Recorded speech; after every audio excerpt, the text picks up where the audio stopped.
Hawati en tawi, tem jefa kau, ta pen em awef, mu f, ta f, sem f, menemenet f nebet, hayet nebet, enenet nebet, jedefuet f, awet f, haset, semawu f. Il tema della serata è coscienza, creatività e cervello. Se hai una coscienza delle dimensioni di una pallina da golf, quando leggi un libro avrai una comprensione delle dimensioni di una pallina da golf. Quando guardi qualcosa una consapevolezza delle dimensioni di una palla da golf. E quando ti svegli al mattino avrai una vigilanza delle dimensioni di una palla da golf. Ma se tu potessi espandere quella coscienza, allora leggerai il libro e avrai una maggiore comprensione e al mattino sarai più vigile e consapevole. È la coscienza e c'è un oceano di pura, vibrante coscienza dentro ciascuno di noi e si trova proprio alla sorgente della mente, alla sorgente del pensiero ed anche alla sorgente di tutta la materia. E Maharishi Mahesh Yogi insegna una tecnica chiamata meditazione trascendentale, che è una tecnica semplice, facile, senza sforzo, eppure molto profonda, che permette ad ogni essere umano di tuffarsi all'interno, sperimentare i livelli più sottili della mente e dell'intelletto e di trascendere e sperimentare questo oceano di pura coscienza. Questo oceano di pura coscienza viene chiamato campo unificato dalla fisica moderna. È alla base di tutta la mente e di tutta la materia. E gli scienziati oggi dicono che tutta la materia, ogni cosa che esiste, emerge da questo campo. E questo campo ha delle qualità, come beatitudine, intelligenza, creatività, amore universale, energia, pace. E non è la comprensione intellettuale di questo campo, ma la sua esperienza che fa la differenza. Ti tuffi all'interno, trascendi e sperimenti questo campo di pura coscienza e lo ravvivi, lo dispieghi, cresce. E il prodotto finale di questa crescita della coscienza è chiamato illuminazione. E l'illuminazione è il pieno potenziale di tutti noi esseri umani. E l'effetto collaterale del ravvivare questa coscienza è che la negatività inizia a sparire. Quando ho iniziato a meditare ero pieno di ansie e di paure, in qualche modo depresso e arrabbiato.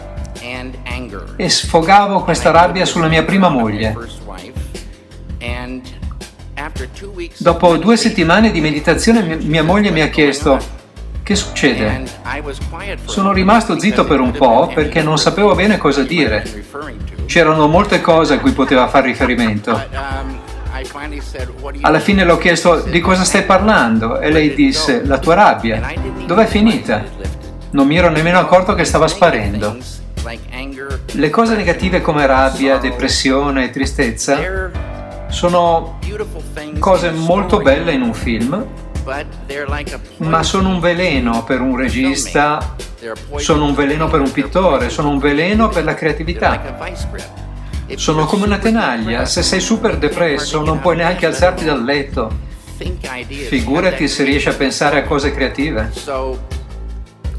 Quindi è come un conto in banca avere questa bella coscienza che cresce con il suo flusso di creatività, avere la capacità di afferrare le idee a un livello più profondo. L'intuizione cresce, questo è un campo di pura conoscenza.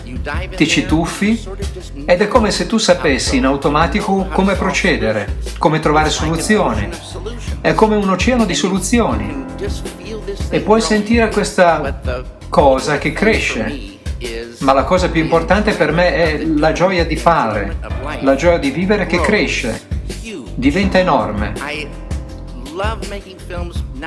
Io amo fare film ora più che mai, le idee scorrono di più, tutti si divertono sul set, la creatività scorre, vedi le persone come amici, non nemici. È una cosa bellissima, bellissima, ed è noi.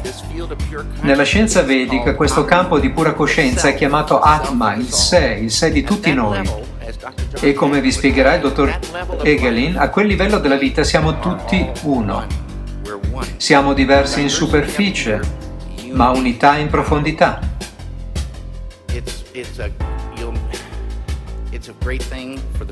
Per un regista è una cosa grandiosa.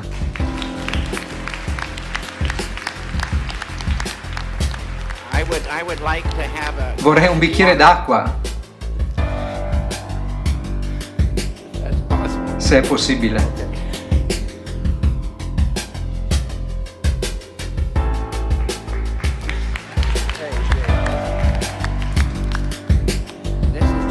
Questo è Jay, il mio amico e assistente.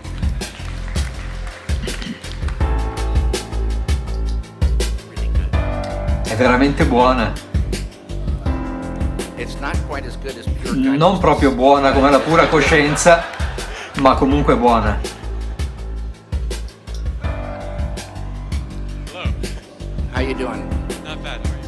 Salve, mi chiamo Alex e medito da un po'. Vorrei sapere se c'è stato un momento in cui hai realizzato gli effetti che la pura coscienza aveva sul tuo lavoro, dall'inizio. Come ho detto, avevo così tante ansie e paure che le ho proprio sentite andarsene via. E la beatitudine è una cosa del campo unificato. Si dice che la beatitudine è il nettare più dolce della vita. La beatitudine è felicità fisica, emotiva e spirituale, e puoi vibrare in quella beatitudine. C'è un detto che la felicità non è all'esterno, la vera felicità è dentro di noi. E mi sono sempre chiesto, dov'è questo dentro di noi? Non te lo dicono e non ti dicono nemmeno come arrivarci. Questa è la bellezza di questa tecnica. Ci sono molte forme di meditazione, ma nella meditazione trascendentale per me la chiave è nella parola trascendere, tuffarsi completamente all'interno. C'è una distanza considerevole tra la superficie della vita e questa pura coscienza fondamentale, ma è lì, e quando ci sei lo sai, diventa familiare, sei tu. E fin da subito, una felicità, ma non una felicità superficiale. È una bellezza spessa, profonda, che fa apprezzare la vita e il vivere. Perché soffrire? La sofferenza se ne va. La gente dice che devi essere arrabbiato e competitivo per creare. In realtà devi riconoscere la rabbia, devi avere chiarezza di mente per creare, devi afferrare le idee, essere forte abbastanza per affrontare una quantità incredibile di stress e pressioni nel mondo. Tutto questo sparirà perché l'intero programma è per creare la pace nel mondo. Il mondo migliorerà, ma è ancora un mondo difficile. E questo programma ti darà la capacità di vedere sempre di più la bellezza nella vita. E accade da subito. Grazie.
subconscious mind is the data storage center of the brain.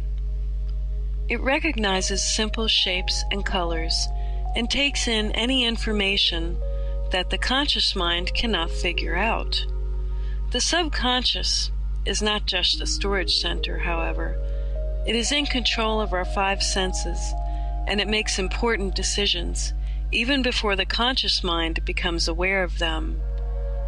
The subconscious mind is what determines our view of reality and how we manifest it. It is of the utmost importance that we are careful what we program it with. Brainwaves are electrical messages sent back and forth between neurons in the brain. Of the 5 different types of brainwaves, the alpha wave is known to be the best for learning new ideas. Advertisers know it to be a fact. They depend on the hypnotic effect of the television to put viewers in the alpha brainwave that connects them to the subconscious mind. When you watch television, your brainwaves change. The first thing that happens is you go from beta wave, normal waking consciousness, to alpha wave, a relaxed state in which you can easily be programmed with encoded information and triggers. Alpha brainwaves link the conscious mind with the subconscious. The flicker rate of the television was purposely designed to put the viewer into a hypnotic trance. Today, at 60 Hz, or 60 frames per second, your conscious mind is overwhelmed and the subconscious takes over. This means that the conscious mind does not have a chance to logically discern what it sees. Instead, the unaltered information is accepted and stored by the subconscious mind, where our perceptions of the world are formed. Children under the age of 7 are naturally in a hypnagogic state, trying to learn the rules of this world they were born into. These are the most vulnerable ones that we need to watch out for. Children who watch television are being programmed with what they will base their entire lives on. The neural pathways of the brain are constantly reforming themselves, based on the information that comes in. The pathways are set according to what your daily habits are. When you change your habits, or just change your mind, you begin to form new pathways. You can actually train your brain this way. However, if you are allowing someone else to train your brain, you are giving them the ability to reform and reshape the neural pathways of your brain for you.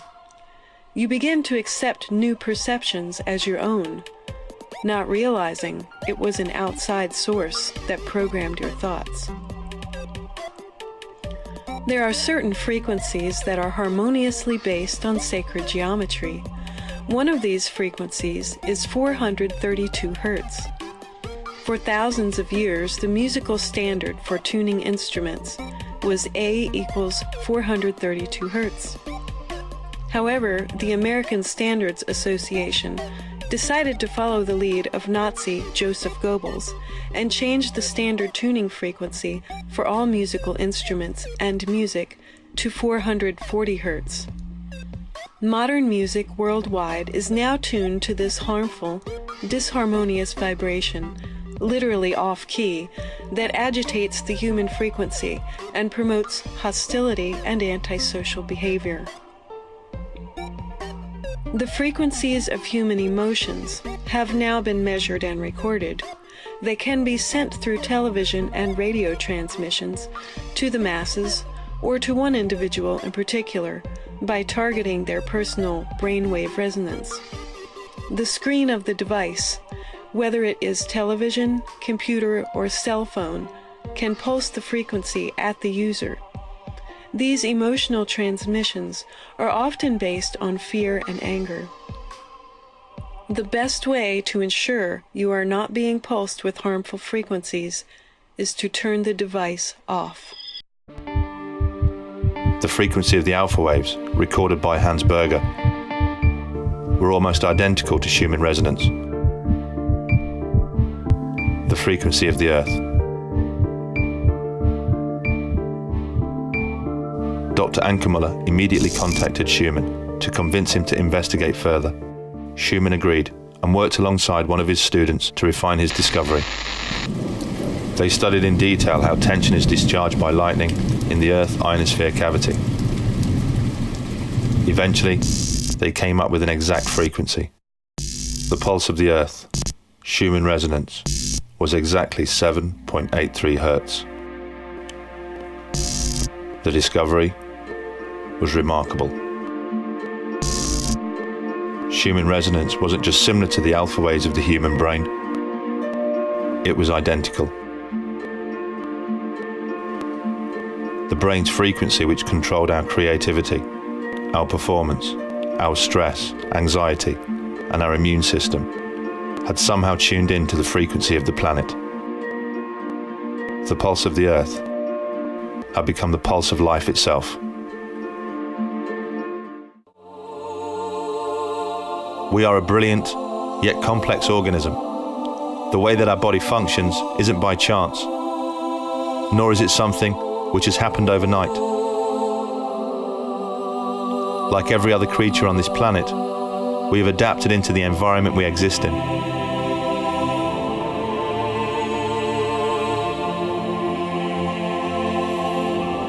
An environment which, since the beginning of time, has had a delicate balance of fields and resonances. These phenomena don't just surround us, they make us what we are. The cells of our body communicate with each other using light frequencies. Our DNA uses electromagnetic frequencies to reproduce itself.